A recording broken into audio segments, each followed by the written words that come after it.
Now in this lecture I'll be discussing about a very important theorem that is called Bernoulli Equation. I'll be discussing about Bernoulli Equation. Bernoulli Equation, energy per unit mass plus kinetic energy per unit mass, static pressure per unit mass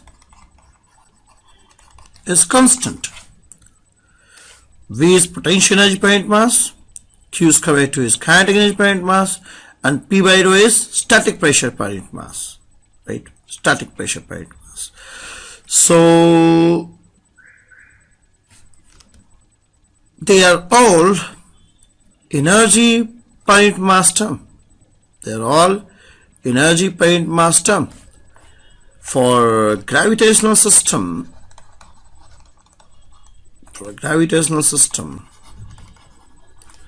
potential per unit mass term is GH, right? If it is one-dimensional gravitational system, so this is GH, and say one-dimensional system, so I can say Q square by 2, or you can say P plus rho GH, and for one dimension we write Q as V only, small v, half rho v square. Oh, sorry. Sorry, not zero, constant. So it's the famous Bernoulli equation. It's a famous Bernoulli equation. See, but then Bernoulli equation in general is this. It need not be gravitational system only. It cannot. It may be some. The fluid, your fluid may be under the effect of some other field also. For that also you can apply Bernoulli equation, right?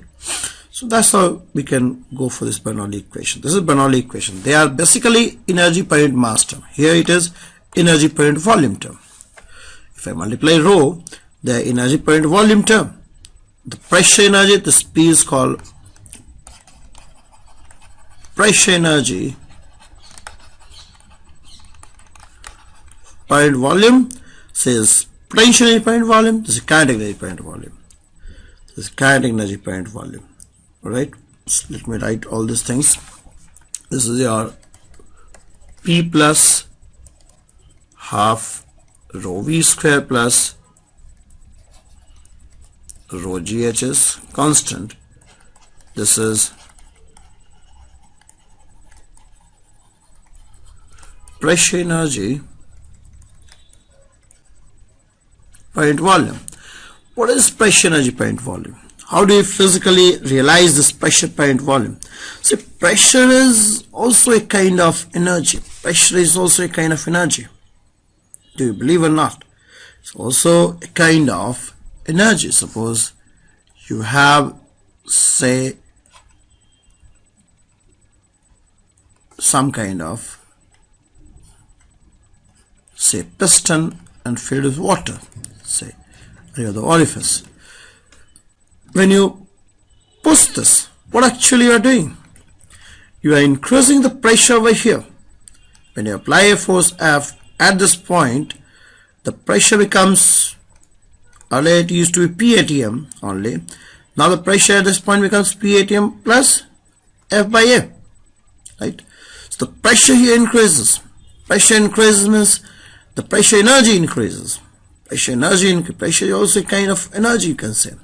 Pressure increases, pressure energy increases. When the fluid comes over here, again the pressure PATM.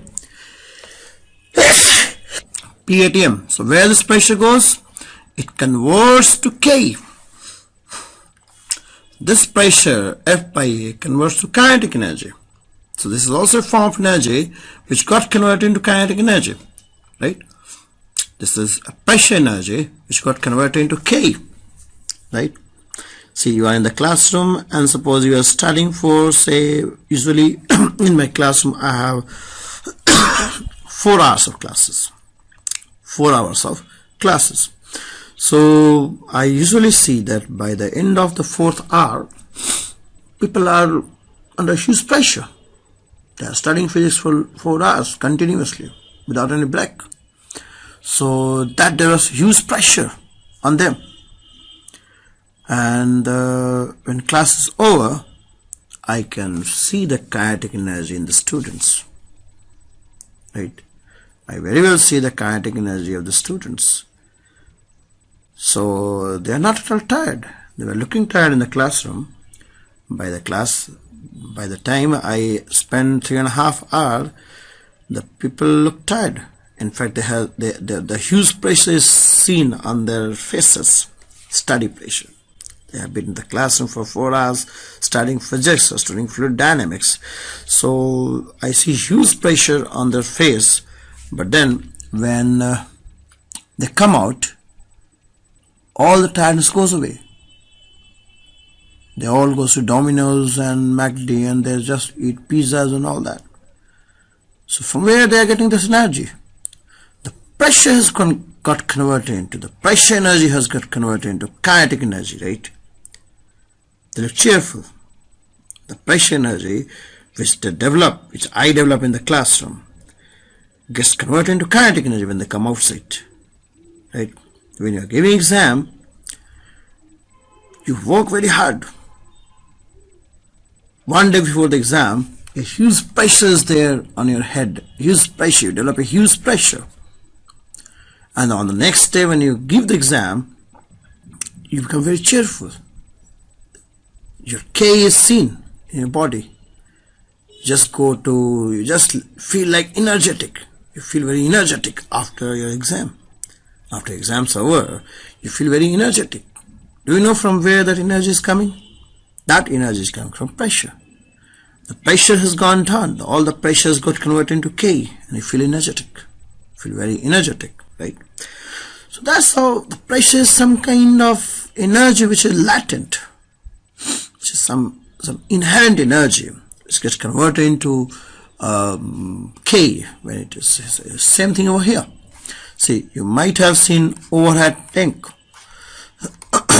Overhead tank in your colonies, you have an overhead tank where the water is stored. This is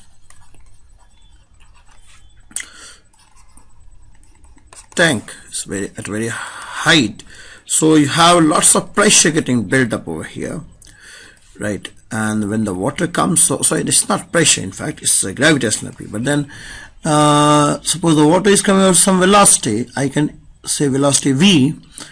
If suppose I put a piston over here and with a huge mass, say 100 kg mass, you will find that the velocity suddenly increases. And I keep this mass, suppose I have a piston and I keep this mass, the velocity increases. Why it increases? Because the pressure over here is increased. The pressure is increased by the value mg by a, and that all gets converted into velocity. That all gets converted into velocity. So the pressure energy which I develop over here, mg by a, gets converted into energy, K. So velocity becomes high.